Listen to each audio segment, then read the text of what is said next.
want to say Dr. Valenzuela has, you guys probably know her mainly from this space, but she has been an incredible force at the legislature, been a great ally. We fought all kinds of battles trying to get Mexican-American history curriculum for the high schools, to getting African-American history curriculum for the high schools, fighting to preserve the top 10% program, which has continued to be under attack. Many fights that we've fought, and we've won a lot of them actually, which is surprising.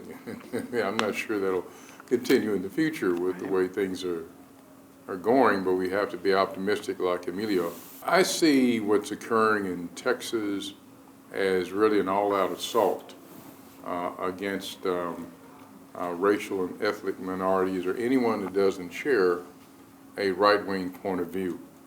And I'm very serious about that. And I think because of those attacks and people being under refuge, we need to understand that working together, we will protect our communities a lot more effectively than if we're all divided. So it's kind of like if you saw the old movie Glory Road, when one of the players in Texas Western's first African-American, the first all-black team to win an NCAA basketball championship, one gets beaten up, and then the leader of the team, the point guard, says that from now on we go together in threes, and there's not they won't pick us off one by one like that anymore, or what have you. It's the same kind of idea here.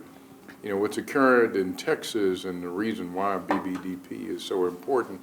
But BBDP has the vision, once we get this it solidified with Black and Brown, that obviously we support all the other communities as well, because I think the people that are forming BBDP have a holistic attitude about individuals. But the thing about that we have to understand is that in Texas, the 2010 census put the Black and Brown, the percentage of the adult population that was Black and Brown at 49.4. And now it's greater than 50%. This whole idea about the replacement theory or what have you that you hear being discussed on a national level, well, that's come to fruition in Texas right now. According to the latest census, Texas is now 41% white. And so it's really 60-40. And so what I've come up is with this phrase, this idea, that what Texas is about is making 40 greater than 60. And so the idea is to be able to manipulate the 40%.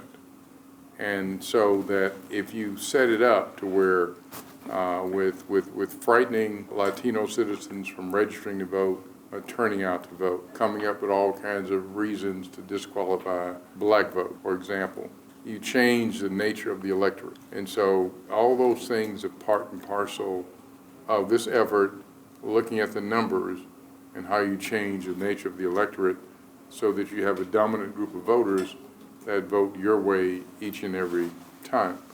And so that's kind of a manifestation of the Southern strategy. And honestly, there have been a few disagreements here and there between Black and Brown, and I think those things are not really to be avoided but discussed, because I think that you can do a lot together. And we thought, well, we don't really need to be doing that and be fighting over a small piece of pie when we both deserve more than that little piece we're fighting over. So why don't we get together and fight for the legitimate piece that each one of us owns? So that's what we're trying to do with BBDP. And Dr. Valenzuela has one brilliant idea, which will be one of the first ideas I hope we implement. Be a